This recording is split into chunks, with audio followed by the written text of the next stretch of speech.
Good to see you. I'm Alex from Last Climb, and today I'm going over the climb where two gym influencers' ego cost their expedition everything on Everest, an arrogant fixation on summit content, and a refusal to listen to the people keeping them alive turned a bad decision into one of the most horrifying incidents on Everest. And I'll just say this warning now, the outcome of this climb might not be something you can stomach.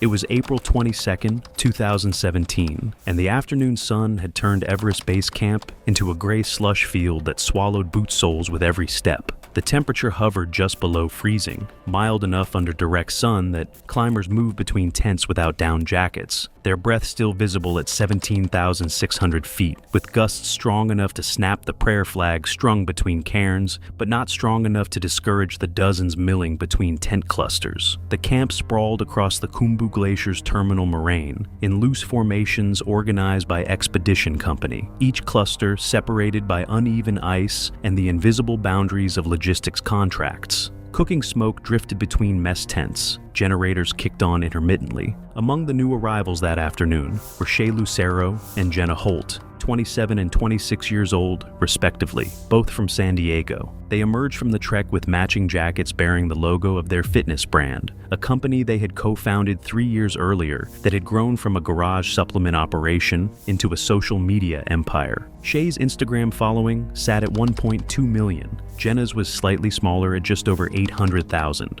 Together, they had built a brand around the idea that physical discipline could overcome any obstacle, and they had come to Everest to prove it. Their mountaineering resume had been assembled with the same strategic efficiency they applied to content calendars. Over the previous 2 years, they had completed guided ascents of Kilimanjaro and Aconcagua. Within the past year, they had completed a heavily supported commercial ascent of Manaslu at 26,781 feet. Manaslu gave them just enough credential for a mid-tier Everest operator to accept their application. The experience had been almost entirely managed for them. They had stood at extreme altitude. They had not learned to survive it independently. I kept circling back to that distinction as I went through this. Standing at altitude and knowing how to survive it are two completely different things, and nothing in their history suggested they understood the difference. Shea was the dominant personality, the one who made decisions, framed narratives, and pushed past boundaries that others treated as fixed. She had the kind of confidence that gym culture rewarded and mountaineering punished, built on years of physical achievement in controlled environments where effort reliably produced results. Her entitlement was casual and habitual, the kind that came from never having been in a situation where her preferences were genuinely irrelevant. Jenna was quieter, slightly more perceptive, and consistently deferential. She had moments where something behind her eyes suggested she recognized when lines were being crossed, but those moments never translated into words. She followed Shea's lead on every decision that mattered. Their expedition had cost more than $60,000 each. They had been filming since Lukla, documenting every stage with the practiced ease of people who had spent years turning their lives into content. By the time they reached base camp, their followers had been primed for weeks with posts about mental toughness and the idea that Everest was the ultimate expression of their brand's philosophy.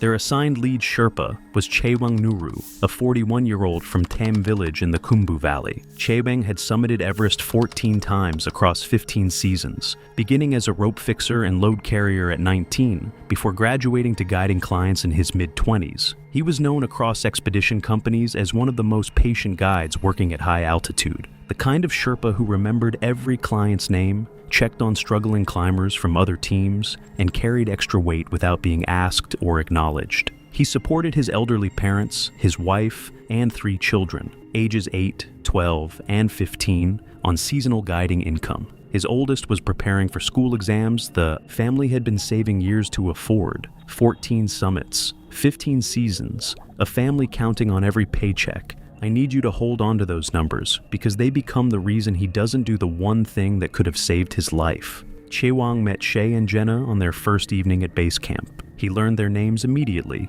asked about their Manaslu experience with genuine interest, and explained what the coming weeks would look like with the thoroughness of someone who had delivered the same briefing dozens of times without it becoming routine. During the team meeting, he told the group a line every Sherpa learned early. On Everest, the summit is optional. The descent is mandatory. Several climbers nodded. Shea and Jenna nodded too. The line did not land. Acclimatization rotations began in late April. The first took the team through the Khumbu Icefall to Camp 1 at 19,900 feet. The icefall was a maze of shifting ice blocks and crevasses bridged by aluminum ladders. Terrain that required speed and focus because it was actively collapsing at rates that made every crossing a calculated risk. Sherpas had lost fathers and brothers in those seracs, and the convention was to move through quickly and without unnecessary delay. Shay and Jenna struggled more than they expected. Gym fitness did not translate to altitude performance the way they had assumed. Their legs burned on inclines that stronger mountaineers handled at a steady pace, and their breathing became ragged within the first hour. They filmed during brief stops at relatively safer sections along the route. When they attempted to pause in exposed sections for additional shots, Chiwang refused, his tone gentle, his position absolute. They complied, visibly annoyed. That evening at Camp 1, they posted content framing the icefall as something they had dominated, language that bore no resemblance to the gasping, stumbling reality Chiwang had witnessed. And that, right there, is where the pattern sets in. The mountain gives them the truth, and they edit it into something their followers will clap for. That gap between what actually happened and what gets posted, it only gets wider from here. The second rotation reached Camp 2 at 21,000 feet in the western CWM, where reflected solar radiation could push temperatures above 50 degrees during the day. The terrain was flatter here, and it was in this environment that the pattern hardened. Shay asked Chiwang to rewalk a section near camp, so she could recapture footage from an angle she had missed.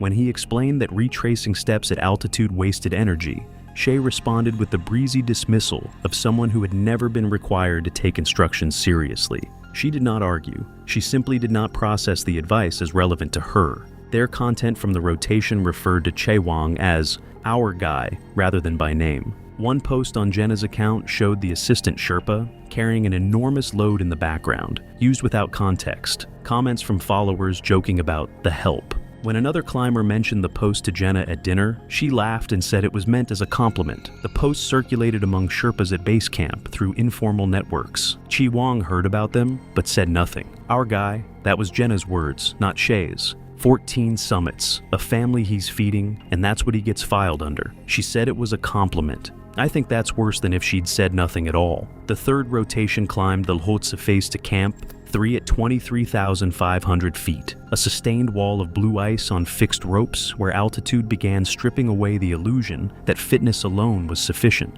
Both women suffered. Jenna vomited twice and told Shay she wanted to turn back. Shay reframed retreat as brand damage. They had posted about Camp 3 for a week, and turning back would contradict everything they had built their narrative around. Jenna continued climbing. Chiwang assessed their condition and recommended descent. His professional judgment was that neither woman was acclimatizing well enough for a summit attempt. Shay escalated to the expedition leader, who overrode Chiwang, not because the recommendation was wrong, but because the clients were paying, were not in immediate medical danger, and the conditions fell into the gray area where commercial operators routinely deferred to ambition over caution. It was not negligence. It was the system working as designed. Chiwang accepted the decision. He had been overruled before, and this is the part about commercial Everest that sits with me every time I go through one of these. The person with the most experience makes the call, and the person with the most money overrides it. The system isn't broken. It's working exactly the way it was built to work. That's the problem. Throughout the rotations, both women had kept their oxygen regulators set higher than recommended, burning through cylinders faster to stay comfortable, rather than tolerating lower flow rates. Chiwang had advised them more than once to reduce their settings. Shay responded that she could feel the difference and preferred the higher flow. Jenna separately told Chiwang the same thing. She had tried the lower setting and felt like she was suffocating, and she wasn't willing to climb like that. The expedition had adequate oxygen cached at higher camps, so the overconsumption did not trigger alarm, but it established a burn rate that compressed every margin the mountain would later offer them. That flow rate detail is one I want you to hold on to. It doesn't look like a decision that kills anyone. It looks like a comfort preference. But up here, comfort has a cost, and the bill doesn't come until you can't afford to pay it. The team descended to base camp for final rest before the summit push. A weather window was predicted for May 18th through the 20th, 3 days of reduced wind and stable conditions that would draw nearly every team on the mountain upward simultaneously. Shea posted a video announcing they were ready to make history. They spent the rest day discussing their summit content plan, which angles to film, which branded gear to feature, how long to spend on the summit. The plan assumed 30 to 40 minutes above 29,000 feet.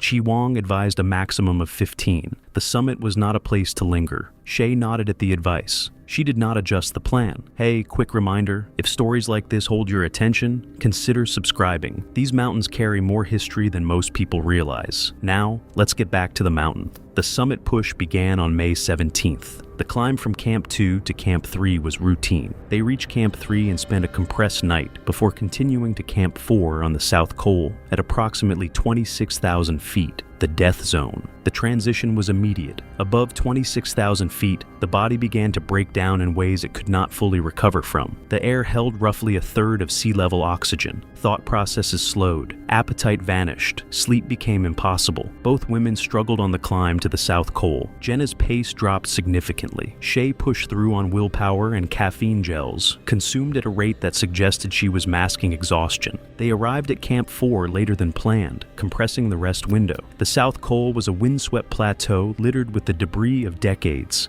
Abandoned bottles, shredded tents, and shapes too solid to be anything but human remains. They tried to sleep and managed nothing close to it. At 11:45 p.m., the Sherpa team woke them and helped prepare for departure. Chi Wang checked their oxygen, regulators, layering, and crampon fit. The plan was straightforward: steady pace, disciplined oxygen management, summit by late morning, descend immediately. From this point forward, the clock is the only thing that matters. Every delay, every extra minute, every 5 more minutes request, it all gets subtracted from the same margin. And I can tell you now, that margin was already thin before they left the tent. They departed Camp 4 at 12:15 a.m. on May 19th, joining a line of headlamps stretching up the triangular face toward the balcony. The cold was severe, minus 25 degrees Fahrenheit before wind chill, with sustained winds and stronger gusts. Chi Wang led, the women followed on fixed ropes, the assistant Sherpa trailed. Jenna struggled from the start, her pace well below what was needed. She stayed closer to Chi Wang, fueled by adrenaline and a determination that had carried her through every challenge she had ever faced, challenges that, until now, had never been capable of killing her. The balcony arrived at 5:30 a.m., a small platform at 27,600 feet, where they paused to rest and swap oxygen bottles. Later than ideal. They had already burned through one of their reserve bottles earlier than planned due to the higher flow rates. Chi Wang checked both women's supply and found what the numbers had been warning him about for weeks. Both were consuming oxygen faster than planned, the elevated flow rates compressing a margin that had never been generous. The math was tight but workable if the summit time was kept short. He communicated this directly. Shea acknowledged it. The group continued upward. The south summit materialized at approximately 10 a.m., a false peak at 28,700 feet, marking the beginning of the most exposed section. Ahead, climbers queued at narrow sections of the cornice ridge where only one person could move at a time, creating a bottleneck that bled minutes and oxygen in equal measure. Chi Wang recommended turning back. They were late, oxygen was depleting faster than planned, and the descent would be long. The recommendation carried the weight of 14 summits behind it. Shea refused, not with drama or confrontation. She simply stated that they had come too far, that they were almost there, and that 15 more minutes would not matter. Jenna backed her without hesitation. They hadn't trained for 2 years and flown halfway around the world to turn around within sight of the summit. It was the first time on the expedition Jenna had spoken with that kind of certainty, and it landed harder than anything Shea had said because it came from the one who was supposed to be the reasonable half. The expedition leader, reached by radio at Camp 4, reiterated the turnaround time and warned them the descent risk was now severe, but stopped short of issuing a direct order. They were late, but not catastrophically late, not yet, just inside the margin where bad decisions still looked defensible. Chi Wang had the authority to refuse, but refusal meant conflict with the clients, with the company, with the relationships that sustained future work. He had pushed back at Camp 3, and the system had overruled him. This time, standing at 28,700 feet with the summit visible above, he accommodated. He continued upward, and I think that's the moment this story actually ends. Not when the oxygen runs out, not when someone falls, right here. A man with 14 summits overrides his own judgment because the system has taught him that pushing back costs more than going along. He knew. He went anyway. That's not weakness. That's what 15 years inside a broken incentive structure does to someone. They cleared the Hillary step after a prolonged wait and climbed the final summit ridge, a narrow spine of snow, with exposure falling away thousands of feet on both sides. The wind had strengthened, sustained around 30 miles per hour with harder gusts. Enough to demand focused balance, but not enough to force retreat. Shea Lucero and Jenna Holt reached the summit of Mount Everest at approximately 11:45 a.m. on May 19, 2017. They stood at 29,029 feet. The turnaround time had been 11 a.m. They were now part of the late wave, climbers who had missed the mountain's intended window. On the summit, they executed their content plan. Shea changed into a branded jacket she had carried for the photographs. Jenna swapped her outer shell for a vest bearing their company logo. They posed in multiple configurations, together, individually, holding flags they had carried from San Diego. They repositioned Chi Wang and the assistant Sherpa to photograph from specific angles, requiring movement on the cramped summit that consumed time and energy neither Sherpa could afford to lose. 30 minutes passed. Chi Wang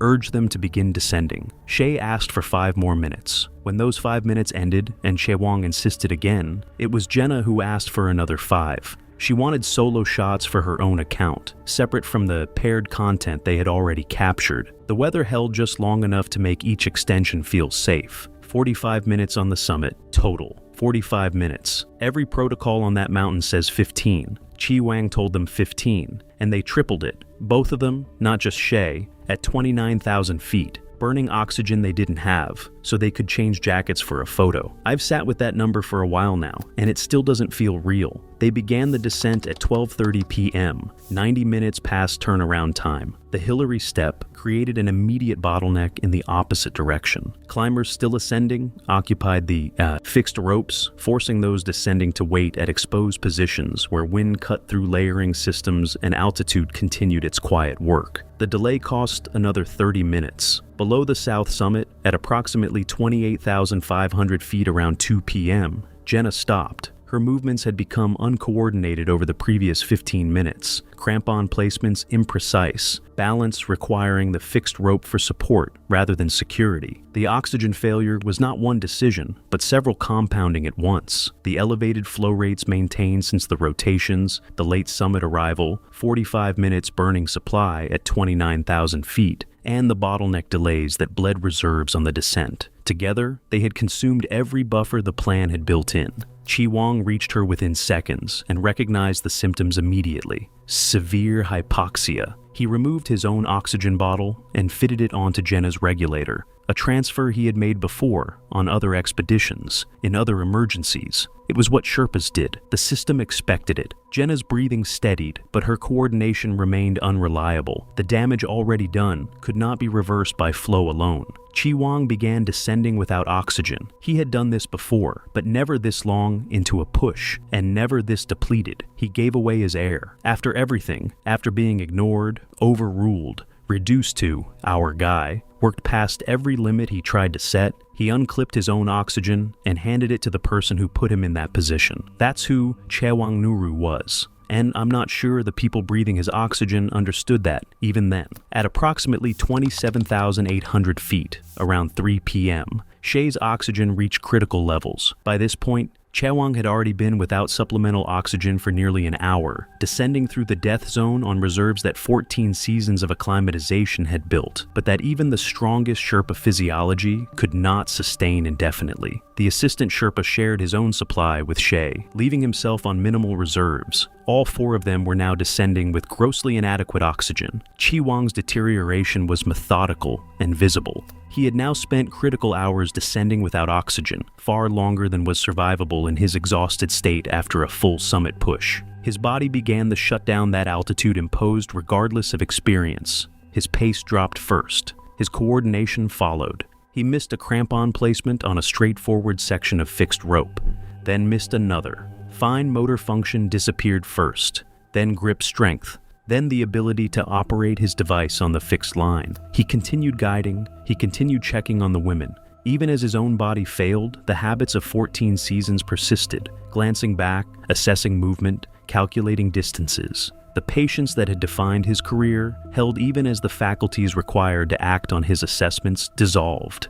And that's the detail I can't put down. His body is shutting down, and he's still turning around to check on them. 14 years of putting clients first, and he couldn't switch it off even when it was the thing killing him. At approximately 26,200 feet, around 4:30 p.m., Chiwang's crampon skated on a section of hard ice, just enough to shift his balance on a steep traverse. His device, momentarily misaligned on the rope, failed to lock under load. His hands, yet too numb to correct the alignment, too weak to grip the rope independently, failed him. He slipped off the traverse, slowly at first, his body scraping against ice as gravity found its angle. Then the slope steepened and the slide became a fall. He accelerated down the face, his figure diminishing against the vast white expanse until his body came to rest on a snow shelf roughly 800 feet below the route. From above, he was visible in fragments between rock bands, a dark shape against ice, motionless, impossibly far from any help that the mountain would permit. Daylight was fading and temperatures dropping rapidly. No one on that slope had the oxygen or strength to attempt a technical rescue at that altitude. The assistant Sherpa saw where Chiwang had come to rest. Against better judgment, driven by instinct more than protocol, he moved off route, down climbing terrain that required full concentration and dexterity he no longer possessed. 15 feet below the fixed line, he fell. The impact drove his right knee into rock. The damage was immediate: ligament tears, a fractured patella, pain that registered even through the numbing effects of altitude. He could not bear weight. Climbers from a nearby team hauled him back to the fixed line and half-dragged him toward Camp 4. Shay and Jenna survived. Other Sherpas and guides from nearby expeditions helped them descend the remaining distance to the South Col, arriving at Camp 4 after dark. Both suffered moderate frostbite to fingers and toes, the kind of damage that would require medical treatment in Kathmandu and leave lasting sensitivity to cold, but not the kind that took digits. Chiwang Nuru was found the following morning by a Sherpa team that reached his position at first light. He had not survived the night. Injuries from the fall, severe hypothermia, and prolonged hypoxia. He was 41 years old. His body was left on the mountain, recovery deemed too dangerous. His family in Tame received the news through the expedition company. His oldest child sat for school exams the following month. The assistant Sherpa was stabilized at Camp 4, then assisted down to Camp 2 before helicopter evacuation to Kathmandu, where surgery revealed the full extent of the knee damage. Torn ligaments, a fractured patella, and nerve damage that left him unable to trust the joint under load. He never returned to high-altitude guiding. Shay and Jenna were treated for frostbite and evacuated. Neither received formal sanctions. No enforceable rules had been broken, and the oxygen depletion was categorized as a logistical shortfall rather than a policy violation.